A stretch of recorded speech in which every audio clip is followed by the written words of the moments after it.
All right. Good afternoon, everybody.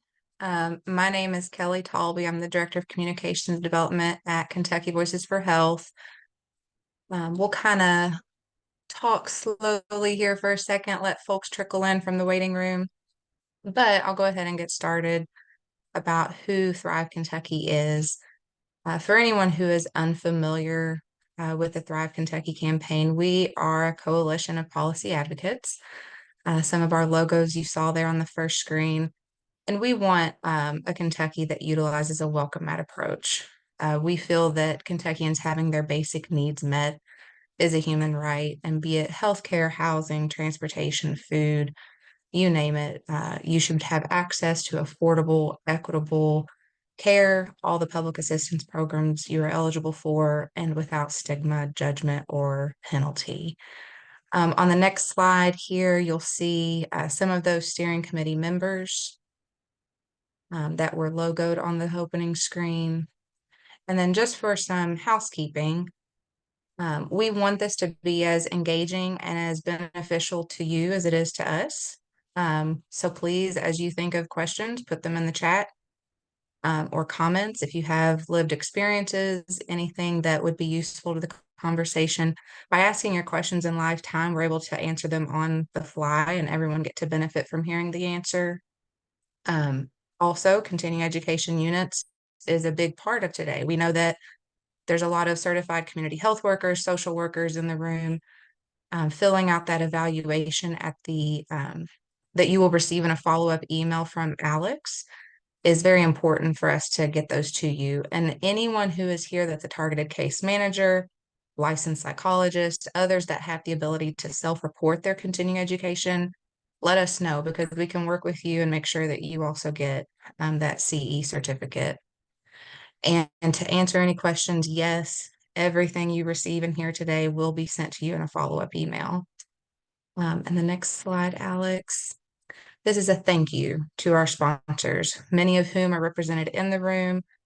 If you know anyone at these locations, thank them. They give us the ability to offer these programs for free. We get to continue letting those CE certificates fly out for free. And they also help support the in-person roadshow that we're getting ready to kick off for 2024 with any logistical needs, facility costs, you name it. They help make this a reality and take the financial pressure and burden off of you all. So if you're interested in learning more about how to become a sponsor yourself, let me know. I love talking about how to spend your money for good. And then on the next slide, here's just a preview of the 2024 calendar yet to happen. We've had a few events already this year, but it is already March. Sorry about that. In May, we will kick off our in-person programming, and that will run through November. So look for some announcements and websites to launch very soon for registration on those events. And then on the next slide is just a preview of our agenda for today. This is what you probably saw in email or when you registered. And without further ado, I will pass the virtual mic off to Dr. Sheila Schuster to give us our 2024 regular session legislative update. Thank you very much, Kelly, and welcome to you all. We're delighted to have you join us. I am Sheila Schuster. I'm a licensed psychologist, and I run the Advocacy Action Network, which is the Kentucky Mental Health Coalition and the 874K Disabilities Coalition. Next slide, please, Alex. So just to let you know, you all probably know that we're in session, right? You hear all those rumblings from Frankfurt. So we're in day 43. So we're more than 2/3 of the way through our 60-day session.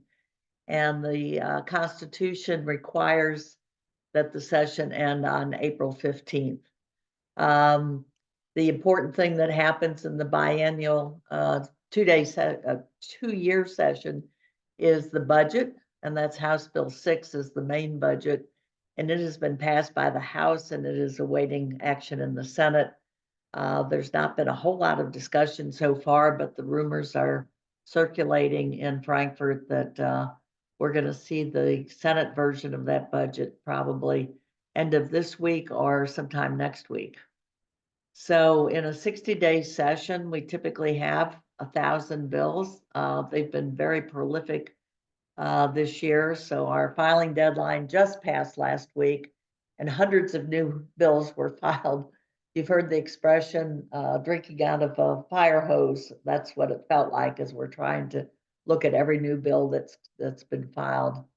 So we've got 1,220 bills that have been filed this session.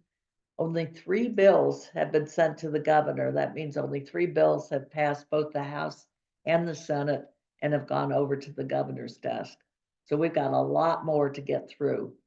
121 bills have passed the House and are awaiting action over in the Senate, and 51 bills have passed the Senate and are awaiting action in the House.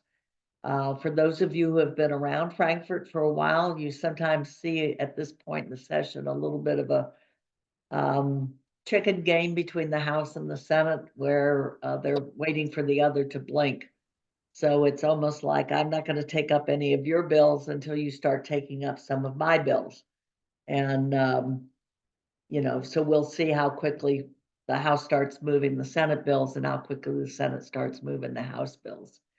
I will tell you that as policy wonks and lobbyists and advocates that are looking out for the better health and welfare of Kentuckians, we spent more time already this session playing defense and opposing bills or trying to get them to be less bad than being on offense and supporting bills that we think will move forward people and communities. So that's not as much fun, but it's important work to be done.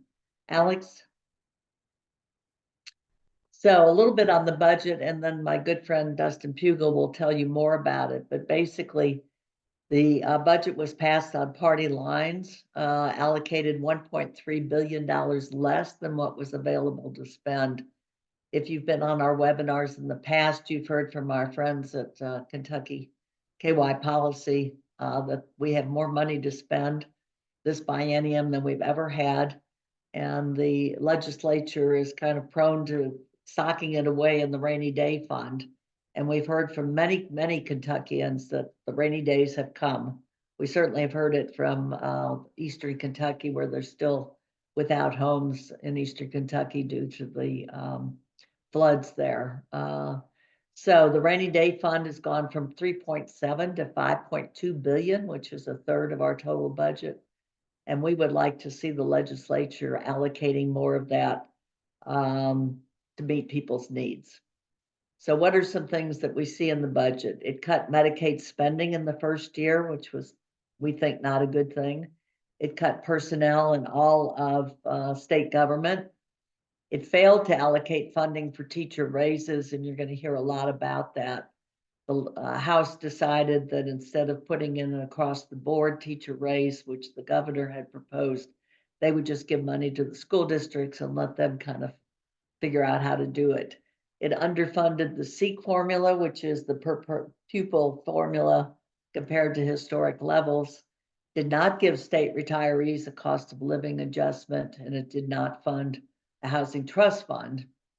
Also, and this is a huge problem that you'll hear more about from Dustin, it put grossly insufficient funds for child care centers. The federal funding of $330 million will run out in September, and we're afraid that our child care deserts are going to grow, unfortunately. One bright spot in the budget was the unprecedented number of new slots or placements for individuals in the various home and community based service Medicaid waivers. So typically we're funding about 200 of those in each biennium budget, and they multiplied it by over 10. So we've got 25, 50 placements over these next 2 years. So that's really good news. Next, please, Alex. So here's some good bills that are moving that you might want to keep an eye on. And these are active links. When you get these slides, you can click on them and get to the bill itself. We have House Bill 10, which is Representative Kim Moser's bill called the Omnibus Bill, addressing maternal mental health and also looking at all kinds of resources to support new mothers and babies, and also looking with an eye to reducing health disparities. We have, unfortunately, a great deal of disparity between Black and brown moms and white moms. Senate Bill 203 is Senator Danny Carroll's bill. It's called the Horizons Act, and it's really a rescue bill for early childhood education, which is so important. SB 142 would give 4 weeks of paid parental leave for state employees, which they have not had. And we know that this is so good, not only for the moms and dads, but certainly for those new babies. HB 100 would give no cost birth certificates for people experiencing homelessness. One of the problems that people with no address have is getting documents about who they are, their birth date, and so forth, and then being able to get copies of those. And then House Bill 740 has a funding mechanism for the 988 suicide and crisis line that would include a special license plate. We also have a couple of bills that we think need to get moving but are not yet. Senate Bill 34 is Senator Whitney Westerfield's what we call the Mammoth Omnibus Bill, and it tries to not only take care of the immediate birth of mom and baby, but also looking at those social determinants of health to help families thrive. So food, education, childcare, housing, and so forth. And there now is a House version of that, which is House Bill 734. So we're hoping that both of these will get some traction and get moving. Next, please, Alex. Here are some of the worst of the bad bills, and unfortunately, there have been a number of bad bills. House Bill 367, our word for it is Starve Kentucky Act. That's not what it's being called, but it would take away food assistance from at least 65,000 people, including over 21,000 kids. Also would affect food programs for our elderly. The House Bill 5 has been under great discussion. You all have probably heard about that. It's called the Safer Kentucky Act, but it criminalizes homelessness, increases prison terms, creates more felonies, actually makes it probably more difficult for people to call for help if someone has overdosed. So lots of things that need to get changed in this bill. It's come over from the House and is now over in the Senate. Senate Bill 6 goes after diversity, equity, and inclusion programs in colleges and universities and would give a cause of action for anyone who thinks they've been harmed by those to sue the university. House Bill 255, we're really concerned about what it will do to particularly 16 and 17-year-old. They have been protected by state law up to this time from having to work 40 hours a week or to work third shift hours or even to be called into work during school hours.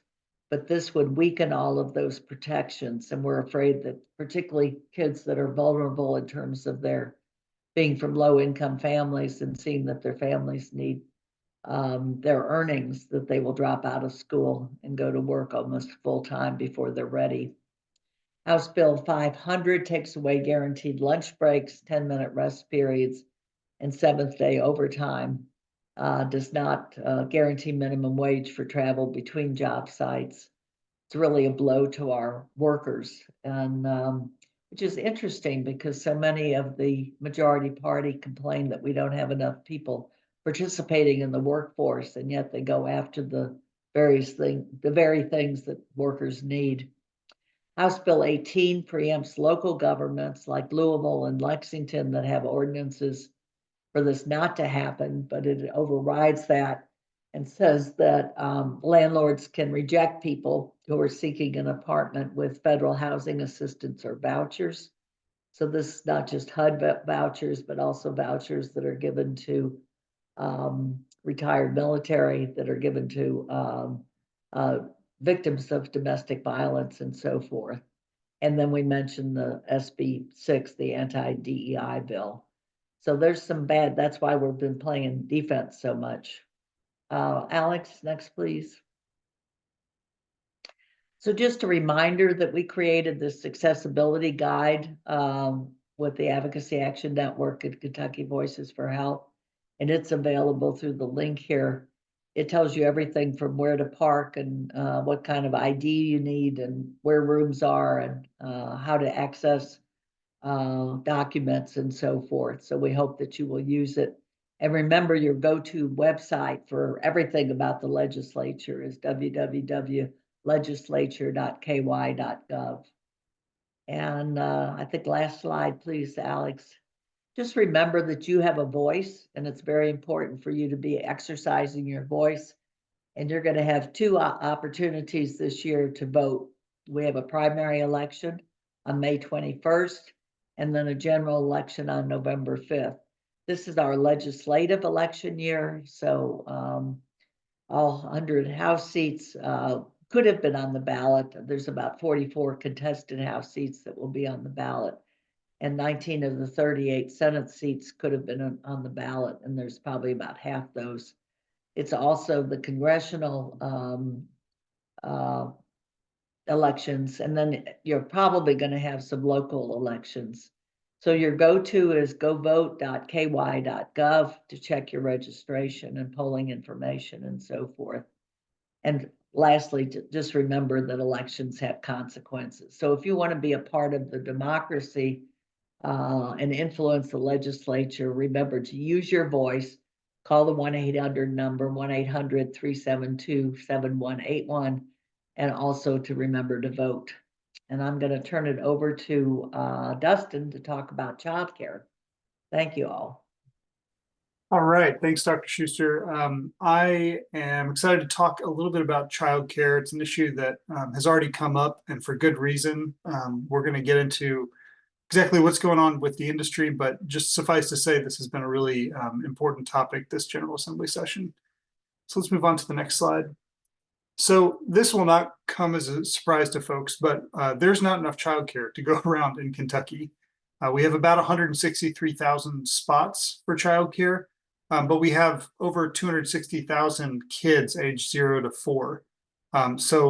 Not every child necessarily needs to go to a child care center during the day, but many, many do. And even if you can find one, it tends to be unaffordable. It costs about the same to send your child to child care as it does to higher education. And if it were available or affordable, it doesn't also necessarily guarantee quality. One major issue that we face as a state is that childcare workers are very, very low paid. They make about $12 an hour on average. And so it's difficult to provide high quality, affordable, and available childcare in Kentucky. And that was before the pandemic even. And so now we're left with a situation, if you want to move to the next slide, where it's difficult for working parents to have a place where they can put their kids while they go to work. So 1 in 5 Kentucky prime age workers, that's 24 to 55, they have a child age 0 to 5. And 1 in 3 of those parents have had employment disruptions due to childcare issues. And if you look at this graph, it's not universally shared, although many parents of both genders do have problems with employment due to childcare, but mothers of young children disproportionately share the brunt of this. And so this is a real equity issue as well as a workforce issue. Let's move on to the next slide. What we saw for years and years was that we were losing childcare centers in Kentucky, and that's largely due to the fact that it's just a very difficult business model to take action on. A lot of parents of the age of children who need childcare are at the bottom end of their earnings years. They don't have a lot of disposable income. They have a lot of extra expenses like mortgages and car payments, student loans.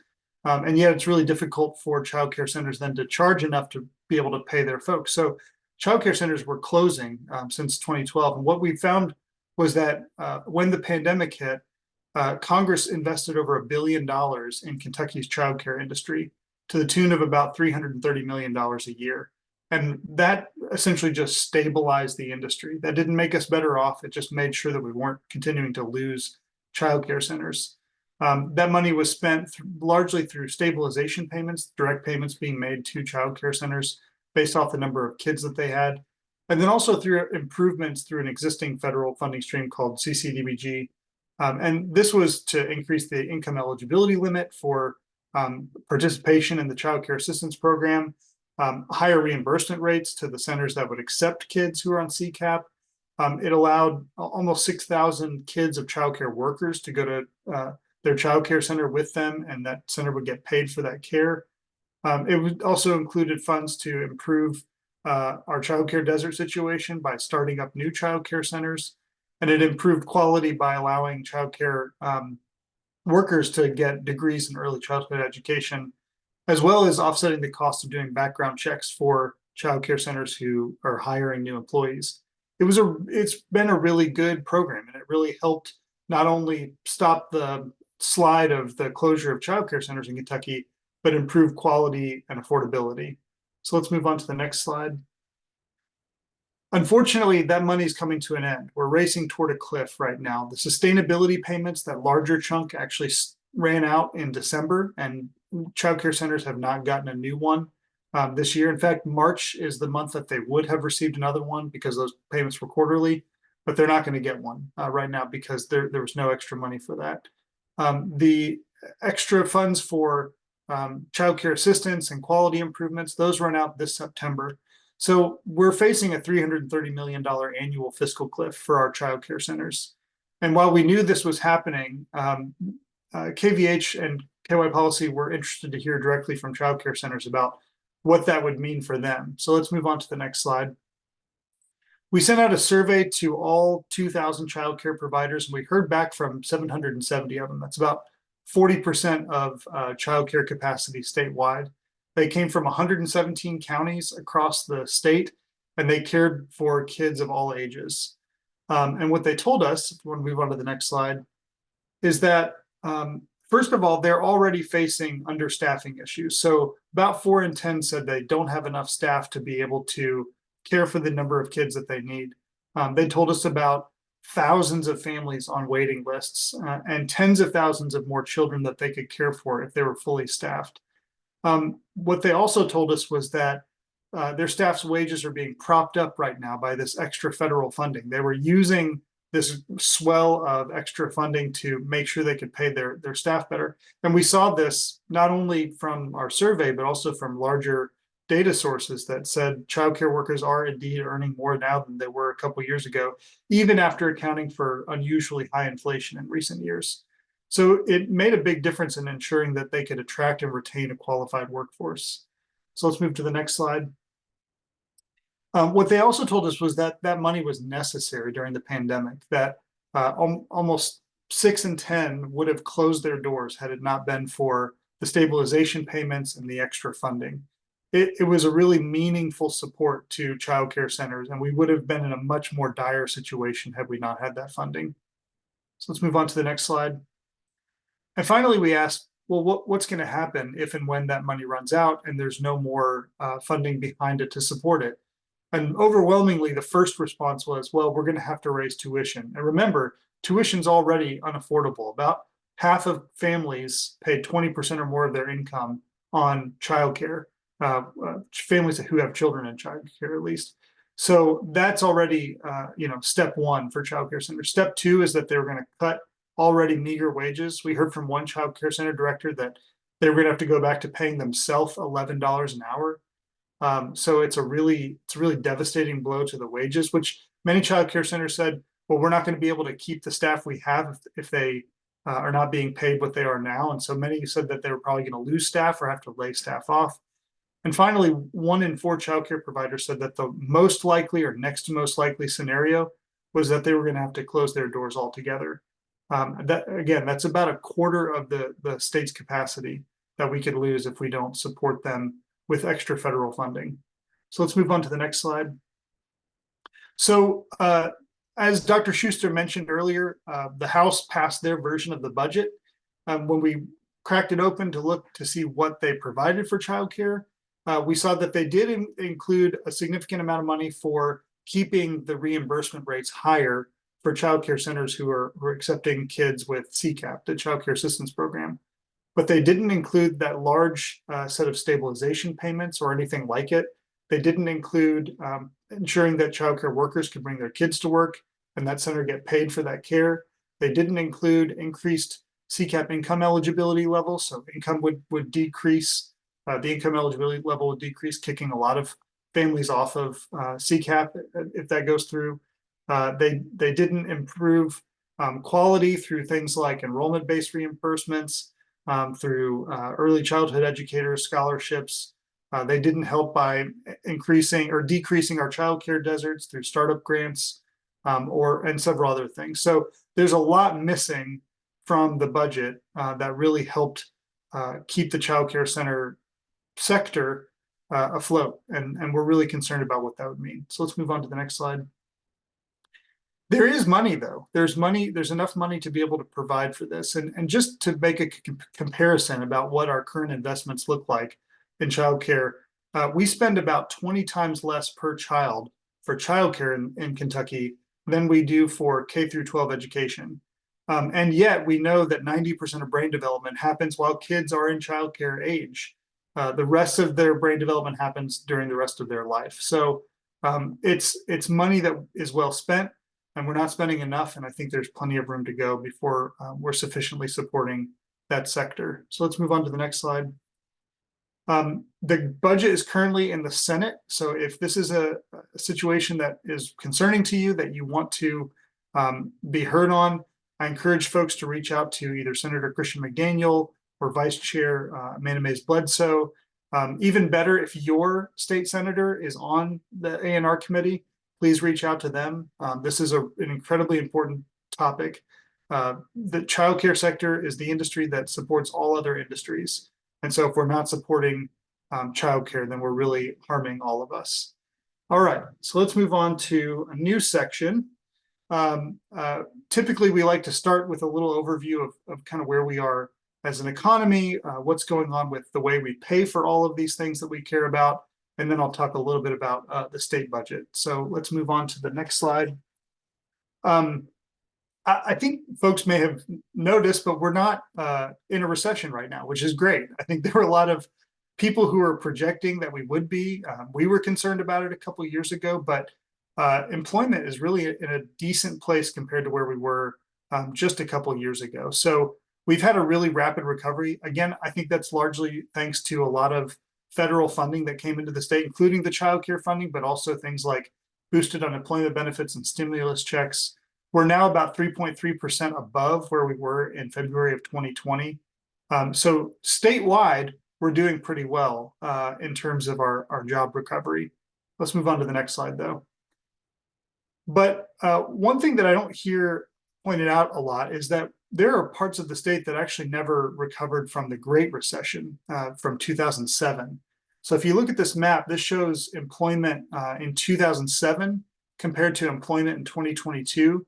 And as you can tell, urban parts of the state, places like Bowling Green, Louisville, Lexington, Northern Kentucky, they're doing really well. And they've really carried a lot of the job growth in the state. But parts of the state, primarily rural parts, especially in coal country, are still struggling. They've never recovered from the downturn in 2007. And we're still in a position where a lot of folks in those counties need support.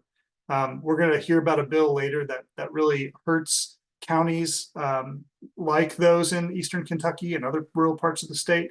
I just think it's important to point out that while as a state as a whole, we're doing well, there are still parts of the state that are struggling and really need support to be able to thrive. So let's move on to the next slide. Another recent development of the economy is that there was a lot of inflation there for a while. Things were getting very expensive very quickly. Fortunately, a lot of that has passed. So if you look at the green line, that's the increase in the price of groceries, essentially, and also restaurants. At its peak, that was at 11.4% year-over-year growth in costs. It's back down to below 3% now, which is really great. If you look at just headline inflation, so everything put together, we're back down to about 3.1% growth year over year. So it's still not at 2% where we would like it to be, where it's barely noticeable, but it is moving in the right direction, and it's moving that direction very quickly, which is good news, I think, not only for the broader economy, but also us as individuals and as family households. Things are still a lot more expensive than they were 2 or 3 years ago, They're just not getting it as expensive as quickly. All right, so let's move on to the next slide. So folks have heard me say a couple times now that we have enough money to pay for the priorities that we have as a state, the things that take care of all of us.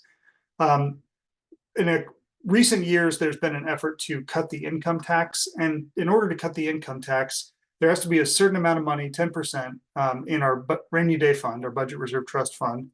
And we have to have more in revenue than we're bringing in, than we're spending right now. And specifically, we have to have the same amount of money in excess revenue as it would cost to cut our income tax by 1 percentage point.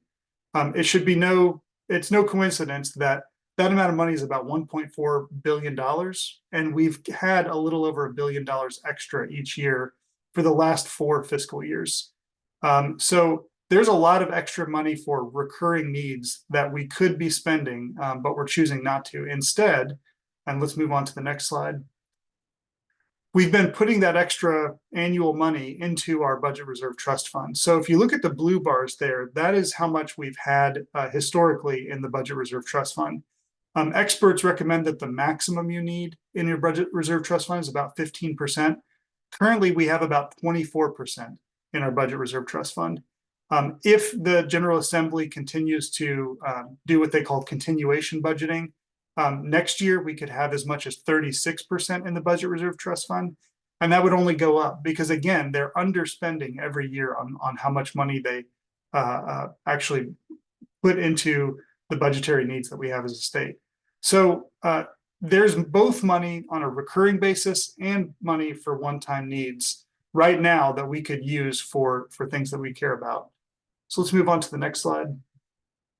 But instead, we're seeking to cut the income tax. There's this talking point about the march towards zero, that we want to cut it by essentially 0.5 percentage point each year until we get to a 0% income tax. While that doesn't benefit the folks that need the services and other parts of our state budget that money pays for, cutting the income tax does really benefit the wealthy. So if you look at the distribution of where that income tax goes, 65% of it goes to the top 20% of earners, and 20% of it goes to the top 1%. So the equivalent of a 1 percentage point reduction in the income tax is about $11,000 for the richest 1%, who earn about $1.4 million on average. It's not a policy that helps all of us. It's a policy that helps the most well-off among us. So let's move on to the next slide. So, like I said, there are these 2 triggers that are required to be able to cut the income tax. And one of them is that we underspend by a lot. And so what we've heard from appropriators is that, well, we don't need to spend every dollar that we get. We're going to have spending restraint. We're going to freeze certain expenditures. And while there are bright spots in the budget, you can see where this shows up through things like cuts to Medicaid or underspending on other priorities such as education. For example, we're spending about 30% less on higher education now than we were in 2008. We're spending about the same reduction in K through 12 education than we were in 2008 when you account for inflation.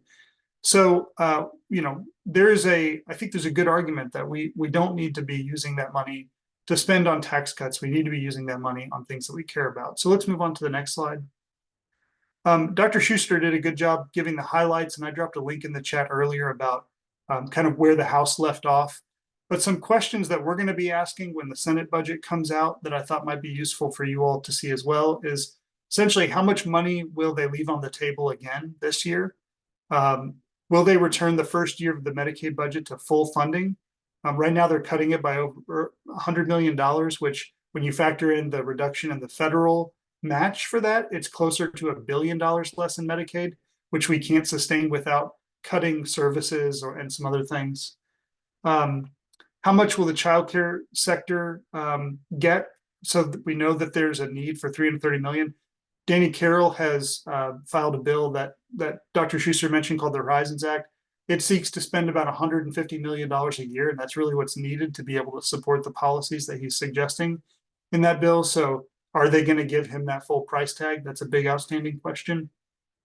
Will they restore the $24 million for mobile crisis units? These are an alternative to calling the police when there's a mental health crisis in the community. They can go to the area and try and help the individual who's having a mental health crisis rather than sending armed police officers to deal with them.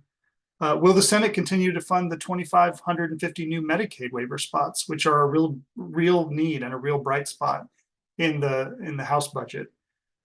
We'll continue to fund the administrative cost for Summer EBT, which is essentially a feeding program for kids who are on free and reduced lunch during the summer months when they don't receive those free and reduced meals. Will it ensure that there's no waiting list for senior feeding programs? I'm sure you'll hear more about that later, but essentially for years, there was a very long waiting list for homebound seniors and people with disabilities. The federal money took care of that, but that federal money is going away. So the House proposed to use state dollars to make sure there's no waiting list. Will the Senate restore positions in state government that the House version cut? The House version restored some of those, but not all of them. So there are still a lot of open positions that the Senate version will need to restore if they want to make sure that we don't have unfilled vacancies in state government. How closely to fully funding school transportation will they end up? So that was another bright spot in the House budget. In the second year, they fully funded essentially buses and other types of school transportation for the first time in over a decade in Kentucky. It's something that we very badly need. Underfunding transportation results in the kinds of issues that we ran into in Jefferson County at the beginning of the school year. So fully funding that will be really important. Will they give state workers a cost of living adjustment, or will they give retirees a cost of living adjustment? And then finally, are there going to be more expenditures that they not withstand their statute on cutting the income tax around? So remember I said that there are these two requirements that they have to hit. Well, House Bill 1 that we haven't even talked about pulls money out of the rainy day fund and says, disregard those two trigger laws that we put in place earlier. We're going to go ahead and spend this anyways, and it's not going to count toward whether or not we can cut the income tax. It's an end run around their own rules about cutting the income tax. So will the Senate add more to that? And I think those are all questions that we're going to be keeping an eye on. We hope you all will as well. So with that, let's move on to Tyler. Thanks, Dustin. Cool. Well, there was a little bit of good news sprinkled in there, but certainly some dark clouds on the horizon. My name is Tyler Offerman. I work with the Kentucky Equal Justice Center on food and feeding. We're going to talk a little bit about food assistance, hunger, and speaking of dark clouds, there's several bills that would impact these programs going forward. So, start me off, Alex. So real quick, this is information that many of you either know, have experienced, or could have alluded to based on our presentation up until this point. But there's a lot of hungry people in Kentucky, y'all. And that's because there are a lot of folks struggling with poverty. So there are at least 580,000 folks facing food insecurity in Kentucky. And by that, we mean at least one of their three main meals, they don't know where it's going to come from. Of those folks, about a little over 160,000 children. And I do want to say that these numbers are low. It's been hard to get good data since the pandemic started, so we know at least this many. And it shows up in a lot of different ways. We have one of the highest rates in the nation for hunger folks 50 to 59. So that for some people, that's after you're able to, work as much as you could, but before a lot of the Medicare seniors programs kick in. Areas across Kentucky, but especially in major metropolitan areas, are food deserts. There are no grocery stores within any reasonable distance. And 43 counties have persistent poverty. And by that, we mean at least 20% of the population for more than 30 years. Dustin showed a slide earlier that talked about the uneven recovery. It's been that way in some of these counties since before the Great Recession, back to the Reagan administration, at least. So there are a lot of folks that do not have a lot of wealth. They face a lot of struggles, and they are forced to choose between buying food and things like medicine or gas to get to work. So next slide. And, to exacerbate that, there were a lot of programs during the pandemic that were helping people out. Many of those programs have ended. You all remember the child tax credits, many flexibilities around feeding programs. SNAP had emergency allotments. So pretty much all those have ended. And I'm not telling you anything you don't know, especially if you have kids. Food prices are bananas. And that is a technical term. You can write that down. But at least 20% during the pandemic. And Dustin mentioned inflation is, for the most part, moderating. Food prices are one of the things that are definitely leading the pack and are just going up in price year over year. So folks are struggling. They have been, and they continue to. So what does our General Assembly think they should do? They think we should be taking food stamps away from folks in Kentucky. So a very troublesome bill is moving through the General Assembly right now. Dr. Colonel Sheila Schuster alluded to it earlier. This bill, House Bill 367, Starve Kentucky Act, Hunger Bill, it would do a couple big things, but the main ones are laid out here. So right now in SNAP, if you make below 200% of the federal poverty line, so about $30,000 for an individual, then you are allowed to apply for SNAP. There are then other deductions. How much is your housing? How much are your utilities? And if after adding in those deductions, your net income is below 100% of the federal poverty line, then you can apply. So this bill would lower that threshold from 200 to 130. So immediately out the gate, you've got at least 48,000 Kentuckians, almost half of them kids, and a good chunk of them seniors would automatically be kicked off of SNAP. It would also bring back the asset test. The asset test is a very wonky term for a very cumbersome and counterproductive policy. Back in the mid-2000s, Congress had realized that this asset test, which had been in SNAP for a very long time, is probably a bad idea because it literally penalizes poor folks for saving money. So they created some flexibilities for states to utilize to not have to implement this asset test and to just verify SNAP based on income. This bill would bring back that asset test. You can see here the numbers are very, very low, $2,750. And this is a whole household, right? So you imagine a household of four, two parents, two kids, you can't have more than $2,750 in your savings or checking account. But that's not all. Other assets and resources are counted, like your car. So any vehicle worth more than $4,650 would count against you. And I double checked earlier, the Kelley Blue Book value average for a used car right now, $26,000. So you would think that a bill that penalizes folks for saving money and penalizes them for having a car to be able to drive to work would be a bad idea. So you would be right, because it is, and that's why we need your help to stop it. So we can go to the next slide. Another thing this bill would do is it gets rid of the state's ability to waive work requirements in SNAP in counties with high poverty and unemployment. We've already gone over, there's a lot of those counties. So this is another bad idea that's contained in this bill on top of the other two terrible ideas I mentioned earlier. Go to the next slide. I won't go over these verbatim for time, but these are some major talking points. At least 70,000 people would lose SNAP immediately, likely more. Penalizes folks for saving money and trying to purchase bootstraps by which they can pull themselves up on. It would also be a huge hit to grocers and farmers, at least $100 million. It would impact kids, seniors, people with disabilities. And it should be noted that Kentucky has one of the lowest SNAP participation rates in the nation. It's at only 65%. So forcing that even lower would only force more and more communities and folks into deeper poverty and hunger. Next slide. Here's what you can do. Call the LRC message line, tell your senator to vote no. It's currently in the Senate. We managed to get the vote pulled last week. We think we're managing to get some leverage against it, but we need every single constituent and organization to be contacting their senator and telling them to vote no. Here's a couple more, some good, some bad. This is from the Kentucky Food Action Network, statewide food and farm advocacy network. But I won't go over all these.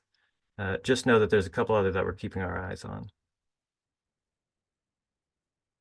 All right, I definitely am not going to go into detail on Congress because, as you can see from my image, things are not going great.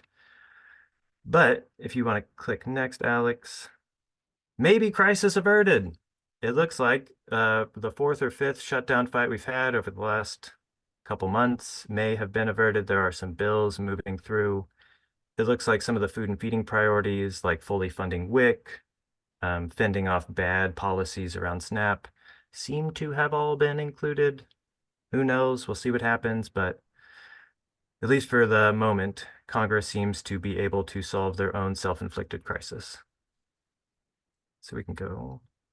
Here's a couple other general ways that you can work with KFAN to advocate around these issues.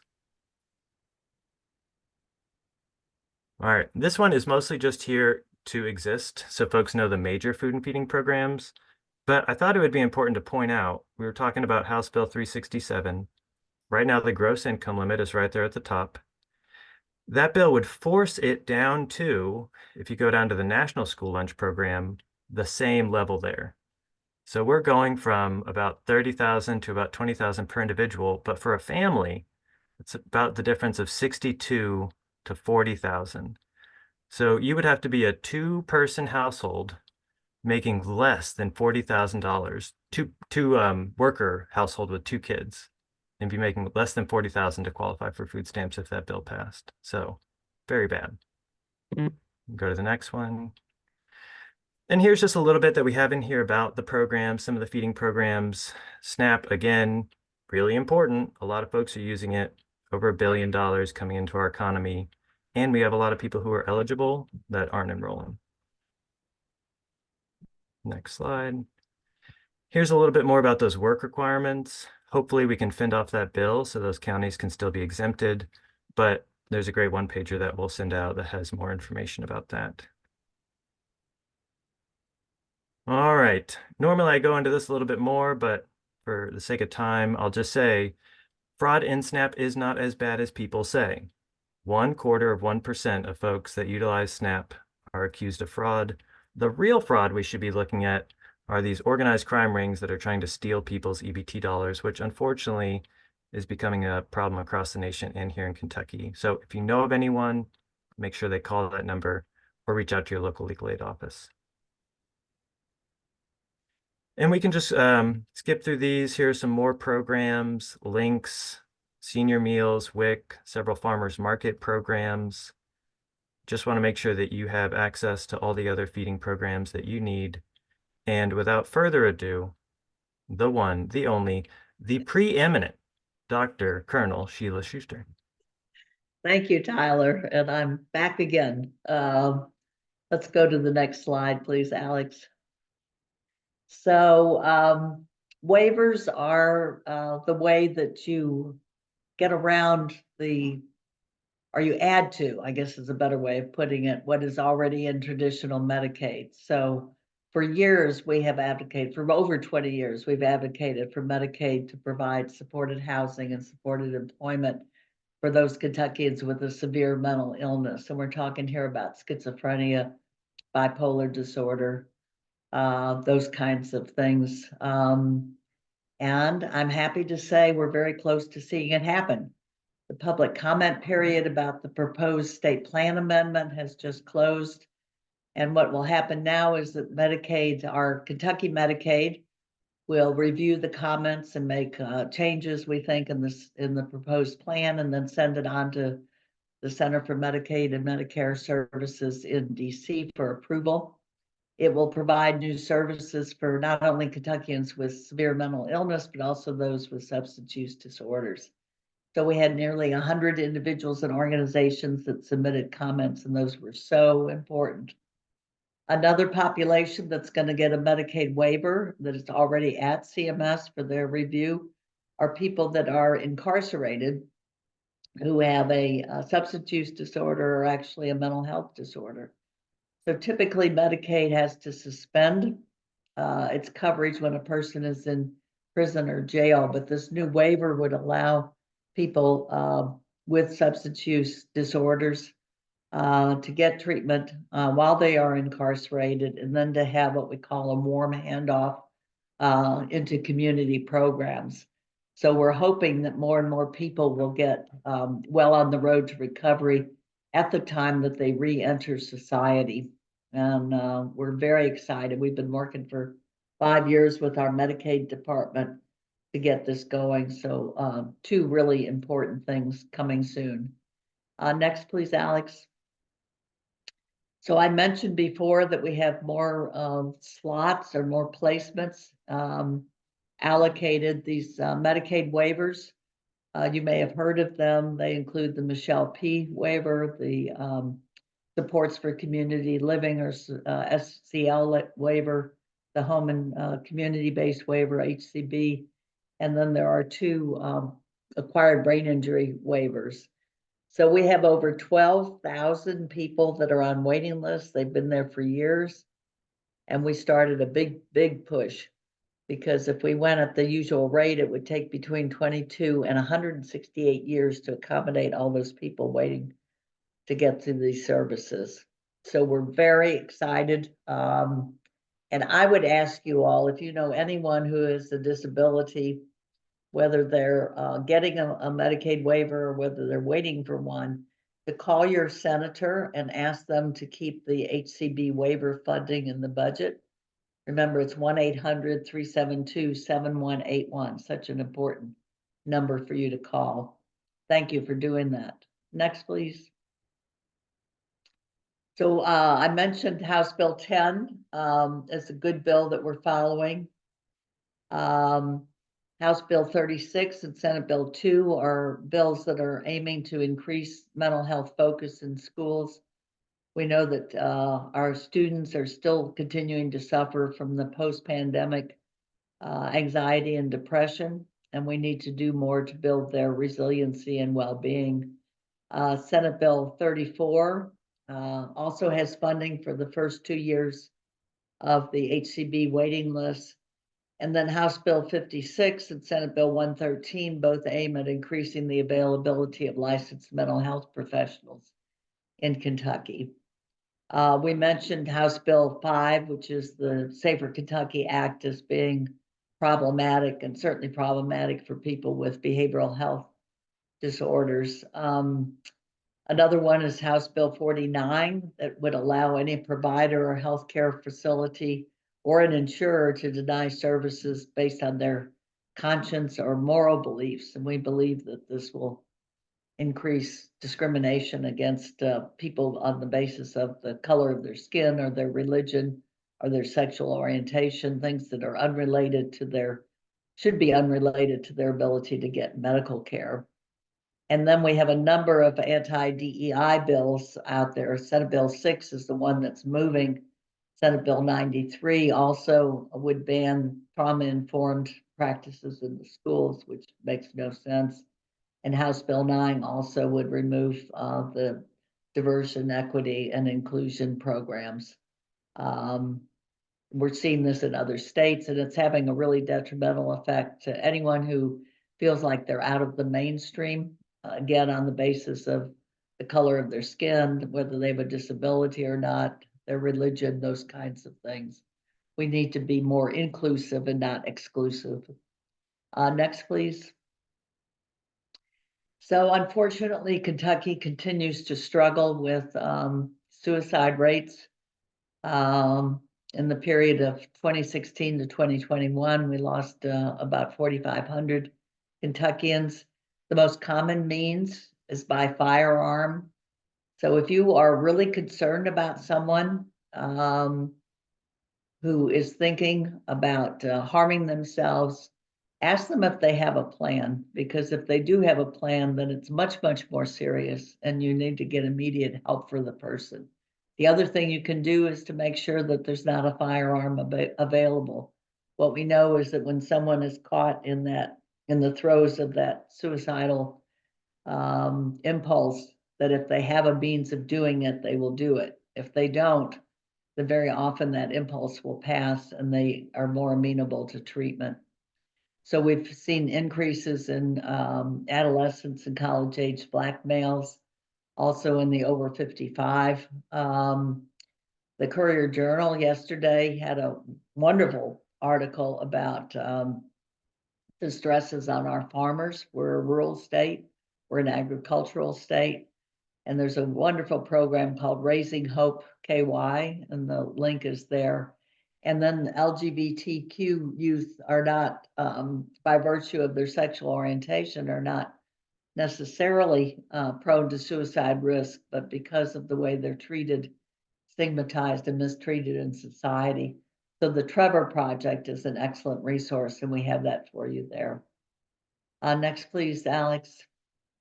So you've heard about, hopefully you've heard about the 988 line. It was launched in mid-July of 2022.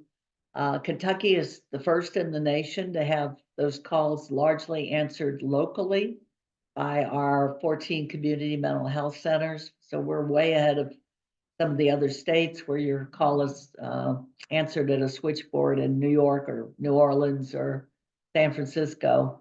The call times are down under 20 seconds. Fewer than 2% of the calls are referred to law enforcement or ambulances, and there's text and chat available.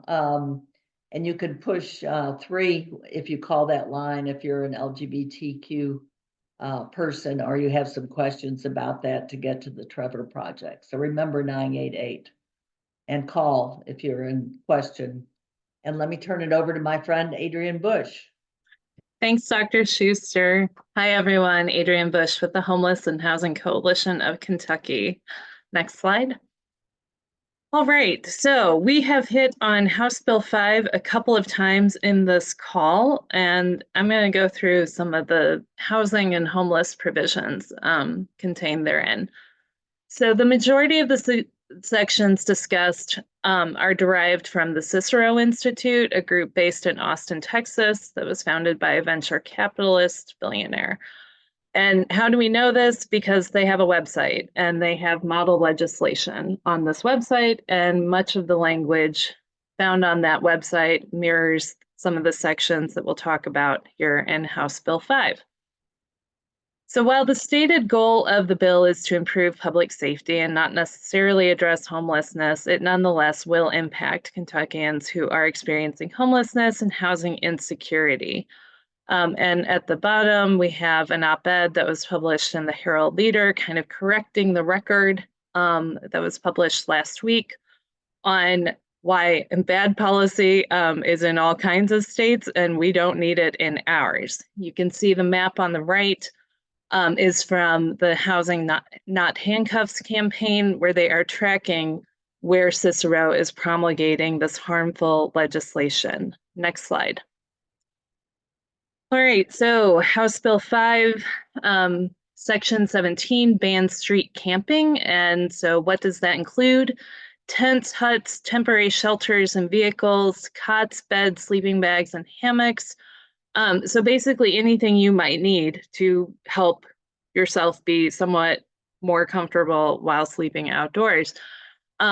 The House version that ultimately passed does exempt people sleeping in vehicles when they are lawfully parked for less than 12 hours. So that is better, but still not, the overall thing is just still very harmful.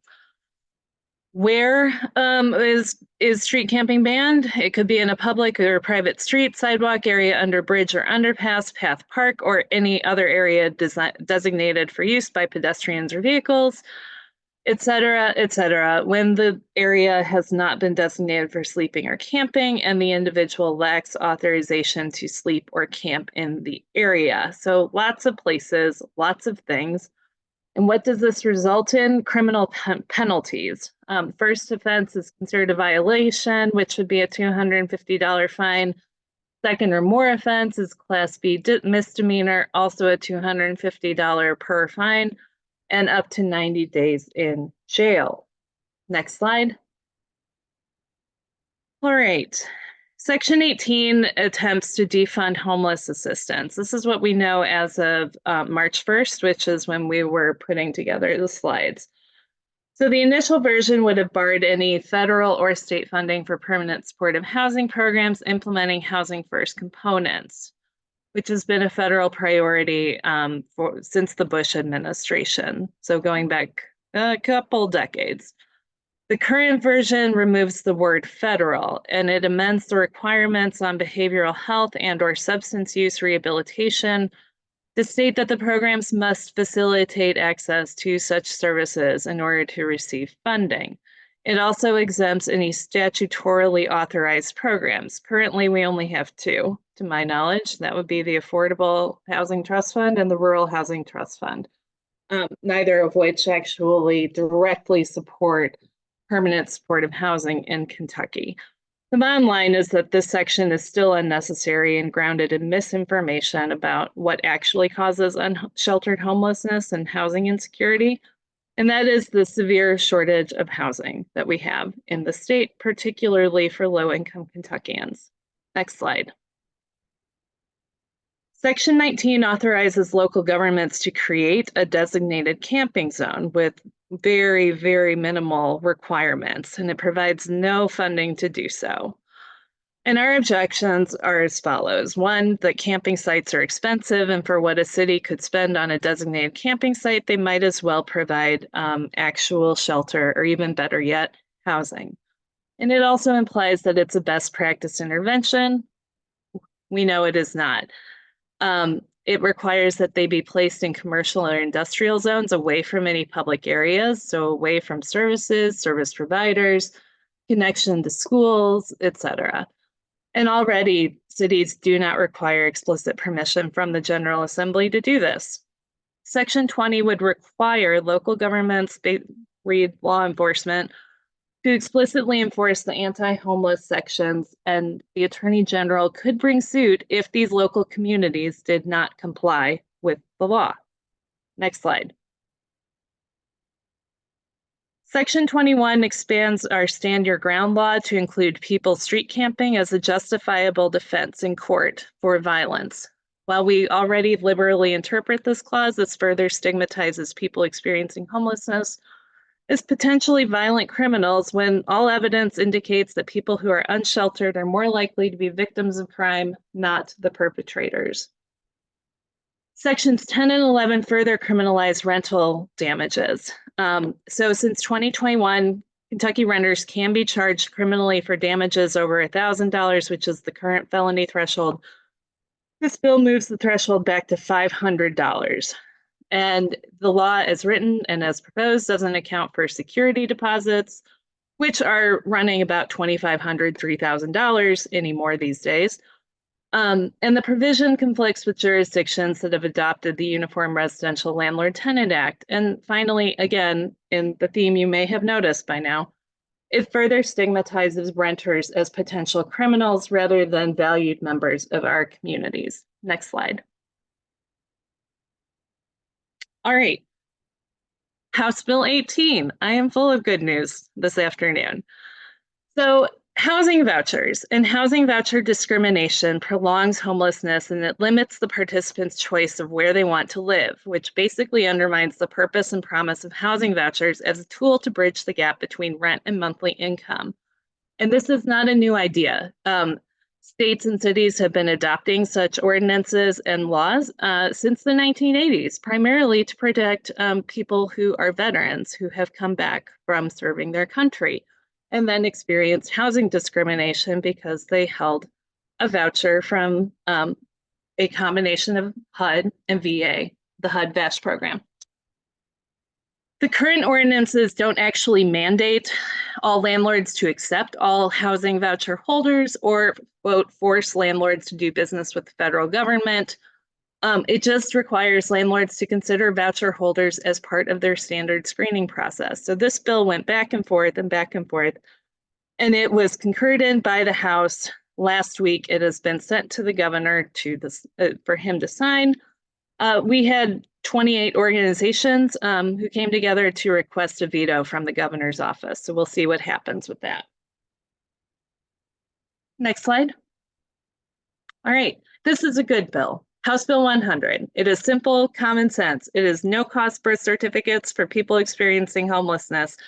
Builds on a bill that we championed a few years ago that exempted birth certificates for youth experiencing homelessness and children. And this just expands it to people experiencing homelessness of all types. This is sponsored by Representative Whitten from Louisville. Current status is that it passed the House unanimously in January. We're just waiting on action in the Senate. Next slide. All right.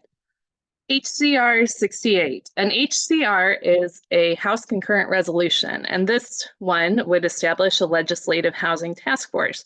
So similar to what Dr. Schuster talked about with the 1915I that actually came out of legislation that was a Senate joint resolution in the 22 session that came out of a task force from the prior year on serious mental illness. This is what we are looking for. And so because we do have housing issues, obviously, in the Commonwealth and in the country, and we need to take a comprehensive look at what works, what is needed, instead of chasing our tails around policies that don't. Sponsors are Representative Randy Bridges from Paducah and Representative Jason Nemes, plus all of House Majority leadership. It is passed out of House Local Government and has 2 readings on the House floor. So they can take a vote on that at any point, and I would be very happy. Next slide. We have some calls to action for you. So vote no on House Bill 5. That link will take you to a pre-populated email where it is directed to your senator because it is in the Senate right now. Dustin talked a lot about the budget and what is still needed. We see a big gap in money for housing. There was no money for housing in the House version of the budget. This email your lawmaker will get you to your senator as well. And then lastly, just give a call to the legislative hotline on House Bill 100. And the link below is our housing bill tracker, where we are tracking, it feels like, all of the 1,200 bills. Next slide. All right, federal appropriations update. So I said I did my slides on Friday. Guess what? As Tyler alluded to, they are already out of date. We do have some actual appropriations bills for the current federal fiscal year that we are in. Initial impressions that our housing funding, primarily in the Department of Housing and Urban Development, or HUD, given the fiscal constraints put in place by Congress last May, we got a pretty good deal. So you will hear more about that. In terms of slight increase to homeless assistance, housing voucher, that sort of thing. Some of our block grant funding, like the Home Investment Partnerships program, did experience a cut. So, all right, next slide. And with that, I will turn it to Priscilla to talk about Medicaid renewals.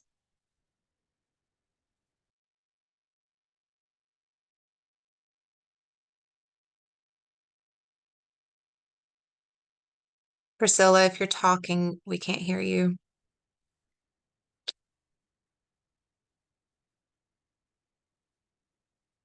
Can you hear me now? Is that any better?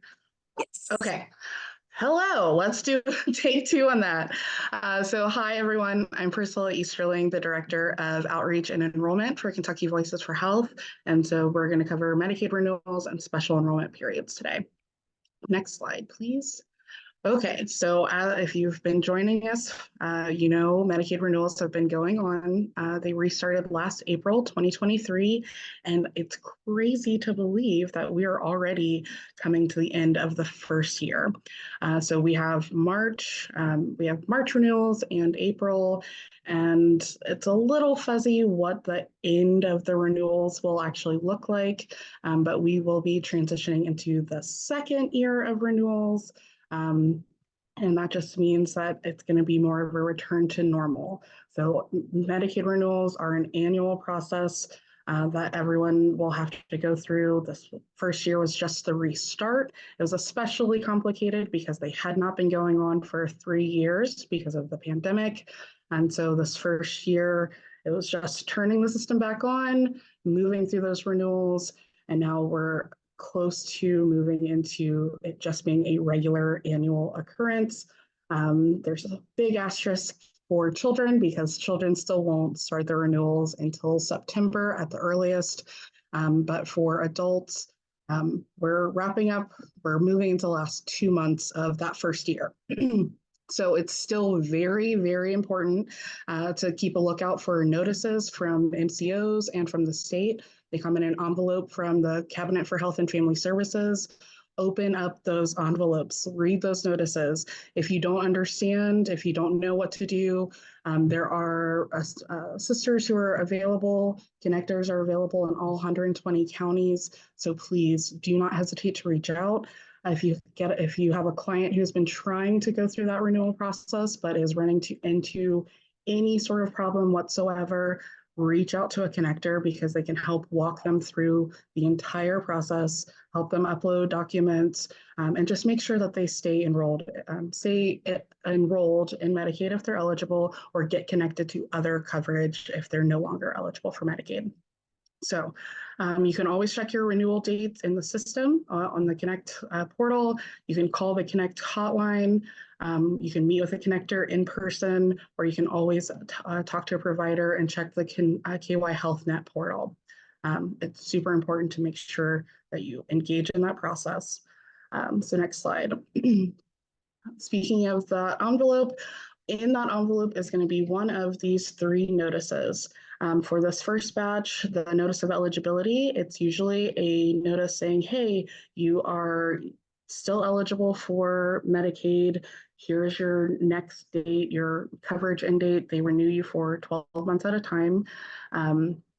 You usually, when you get that notice, you don't have to do anything else, but read through that notice and make sure if anything seems off, reach out to a connector. The next notice is an RFI. This is usually a request for income information. They need to just verify. They tried to check your information in the system and they were unable to do so. So they're asking for updated pay stubs. What is your income today right now? Don't assume that, if you got a pay raise or if your income has gone up a little bit, don't assume that you're automatically ineligible because the income threshold does change every year. It's based on a percentage of income that changes every year, and the new federal poverty line was just implemented in this Connect system this month. So again, if you get a notice, please make sure to respond to it. That third last notice is a full renewal packet. It has all of the case information pre-populated. You just have to walk through it, double check that all of the information is correct. If there's anything that's incorrect, mark it on that renewal packet and then submit it back to the cabinet. And you can do that by dropping it off at your local DCBS office or mailing it. And for the RFI, you can update that information on the Connect portal. So if you need help with any of that, again, reach out to a connector for help. Next slide. So as we've moved through the renewal process, we don't have February data yet. That ended just last week. And so we'll have more information about that towards the end of this week, maybe next week. But January, February, and March and April are all months with the heaviest caseloads. So if you see October is 155, it dropped down November and December, and that was to account for open enrollment and to take a little bit of a break while new staff was getting trained. But January is 121,000, February was 125,000, and March and April are around the same. So we're seeing, again, about 60% of folks who are going through the renewal process right now are getting approved. The terminations look pretty low, but that's because of that additional flexibility that the state implemented in September, where folks are getting another 30 days of an additional 30 days to submit documents before they're terminated. We are still looking for more information about, what happens to the what the final determination for the folks who are extended is, after that 30 days. But right now, it makes our approval numbers and our termination numbers look pretty dang good. But again, we'll update that once we have more information about those final determinations for that extended population. Next slide. Okay, our friends Dustin at KY Policy put together this excellent graph that really shows how Medicaid enrollment has changed over the last 4 years. You see that sharp, it's relatively flat until 2020. That's when the Medicaid MOE, maintenance of effort provision, went into effect. There's a sharp climb. And then around April 2021 into July 2021, that is when the COVID presumptive eligibility period ended. And so the rules around who was able to get enrolled and approved for PE, those changed. And so a lot of people sort of fell off of that. But then again, it climbed right back up because people were eligible for Medicaid.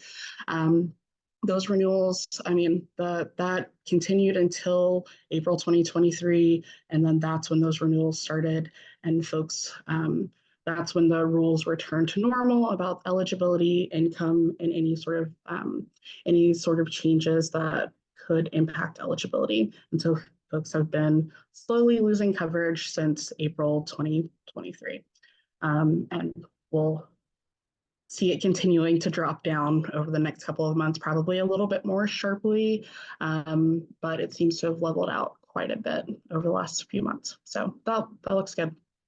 Thank you for this excellent graph, Dustin. Next slide. All right, so if you lost coverage, or if any of your clients have lost coverage, or get a notice, the first thing you want to do, report any changes. If you've moved, if your income has changed at all in the last 3 years, one of the things that we have seen is that sometimes Connect keeps old information. So even if you think, oh, I updated my account in 2021, if your information has changed at all in the last 4 years, it's super important to just go back and double check that it's up to date, especially your address, because if that notice gets sent to an old address and you don't receive it and you don't respond, you could still lose your coverage just because they sent it to the wrong address. So again, report any changes immediately. If you don't respond and you lose coverage, you can still have 90 days to submit those documents. So if they're asking for income information, you didn't submit it, you lost coverage, you find out about it 30 days later, 60 days later, you still have a full 90 days to submit that document, and DMS can reinstate your coverage if you're found eligible back to the day of loss of coverage, so that you don't have a gap at all. And if they say, hey, we think you're ineligible, you've updated your application, you've sent in all the information that they've asked for, and they still say that you're not eligible, you still have the right to an appeal within 120 days. So you can request a fair hearing. And there's a link about how to do that. Again, that's also really helpful to have a connector to sort of walk through that process with you. Next slide. Okay, every month there is the state DMS holds a stakeholder engagement meeting. Last month was big attendance, 125 or so folks joined. It's a great chance to ask questions directly to the state. Deputy Commissioner Veronica Judy Cecil answers all of the questions that are submitted. And if you submit questions and they aren't able to answer them during the meeting, they will add them to the frequently asked document that's also posted on that unwinding page. But it's a great opportunity to get data updates, ask direct questions, and just hear directly from the state about how Medicaid renewals are going. So there's a link to register, and all of that lives on the state's unwinding page. Next slide, please. So we've collected a lot of issues since all of this started and worked really hard to resolve them. We're still working through a couple of technical problems, but a lot of the issues that we saw in the first 6 months or so of the unwinding, of all of the renewals restarting, a lot of them have been resolved. So What else is going on? What else are folks experiencing? We want to know. We're working really hard to collect this information and to escalate it to the state, because if one person is experiencing it, it's likely that other people are experiencing it. So we would like to fix it at a system level. So if you have any problems or hearing of anything, please don't hesitate to reach out to me directly. That's my email, or you can also report any issues on our KY Loop Facebook page. So that has an anonymous feature if you want to keep it that way. So there we go. Next slide. Okay, special enrollment periods. So open enrollment closed on January 16th. That is typically the 2-month period during the year, 2.5-month period during the year where anybody can apply for a qualified health plan. Outside of that, you have to experience a life change. So that is all of the things from marriage, death, babies, being incapacitated, experiencing domestic abuse or violence, spousal abandonment. If you experience any technical or system issues, that's also a special enrollment period. If you age out of your current coverage, especially for folks who are 26, that is a big one that happens. All of these can qualify as special enrollment periods. And again, we have a great explainer. This that is image right here, but it's also hosted on our KY Loop page. And it just walks through all of the different ways that you can become eligible and change your health insurance throughout the year outside of open enrollment. So again, this is another place where having a connector, talking to a connector can really help, and they can help you access that as well. But all of these, except for most of these, you can access through Connect yourself, but a connector can also help. Next slide. Okay, I want to plug this one because a lot of people don't know about it. So this is the family glitch fix, which Connect has lovingly called a fix for families. The family glitch occurred essentially when an employee was offered health insurance through their employer, but once coverage for a spouse or dependent was added, the cost of that plan becomes unaffordable. For the employee, it might be $100 a month, but to add a spouse and a kid, it now is $1,500 a month. I wish I was exaggerating. That is literally a plan I saw yesterday. It can be so expensive to add other people to your employer-sponsored coverage. So there was a federal rule that was fixed last year. So now if there's an affordability test, so if the cost of insurance is over 9% of your income, you can become eligible for tax credits on the marketplace. That makes it a whole lot more affordable for spouse and kids to get coverage through the marketplace and get enrolled in a qualified health plan, and still actually be able to afford that coverage. We have a really great one-pager that sort of walks through it, and it also has how you can walk through the math for yourself. That fix is available on Connect right now, so it should do it automatically. But so when you put in your income, you put in all of the members of your household, it should calculate it for you. It's based on a federal tool. But if for some reason it doesn't, or you're not sure, or you just want to make sure that you're doing the math right, again, reach out to a connector. They're wonderful. They can walk you through it. And if you need any help, Connect you can always call Connect or reach out to a connector, and share this one pager to all of your friends and family. Maybe you can save them some money.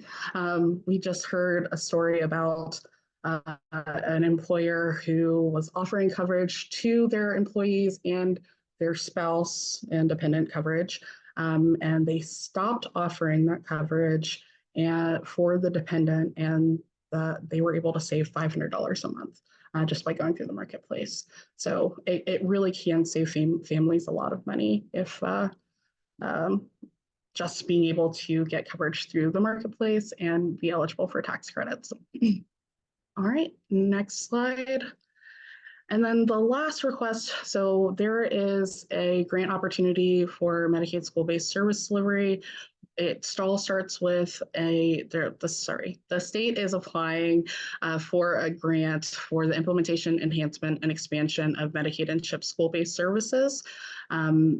if the first step of that is a preliminary needs assessment. And so we're requesting your feedback to inform a successful response to this opportunity. There's the link. The deadline is tomorrow. So this is a last minute plug. It takes about 15 to 20 minutes to fill out, but your feedback is invaluable. So if you have 15 minutes to spare, please submit your feedback, share with your friends, family, and hopefully that'll help give a lot of great information for the state as they fill out this application. And with that, next slide. All right, I'm gonna turn it over to Emily. Thanks, Priscilla. And sorry I couldn't be with everyone at the beginning of the call, but thank you to Kelly for getting us started, and to all of our speakers.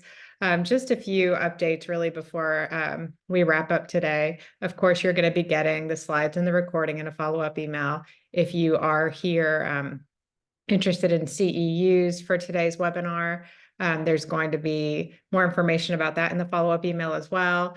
So a few things to bring your attention to. We have lots of upcoming events. Our roadshow is going to be kicking off in May after the legislative session ends.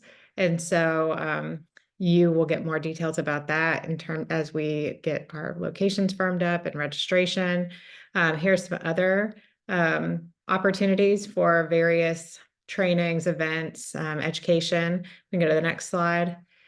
And then all of those different explainers that our various speakers mentioned, we try to keep, a running list updated here, of course, in the slide deck, but also on KY Loop. And we've had everything translated into Spanish, and we'll continue to do that as new topics arise. Let's go to the next.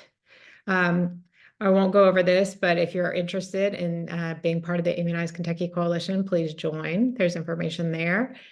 And some additional resources that have been touched on by various speakers, which I'm also not going to cover. Primarily, this is just a section that we like to keep updated for you all, so that you have kind of a go-to for resources, for information, for links. And so you can take a look at this, and if there's, for any reason, information that you can't find here, please reach out to us.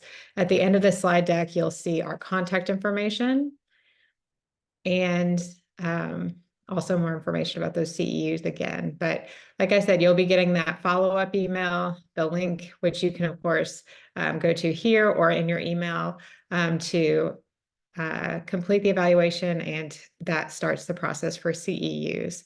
And we appreciate everybody's time today. Thank you for joining us. And part of that evaluation helps us to know what it is that you want us to cover in future calls. So we appreciate that feedback, and we'll use it as we are looking at the topics that we need to cover in the upcoming months. So thanks again, everybody. Have a good week.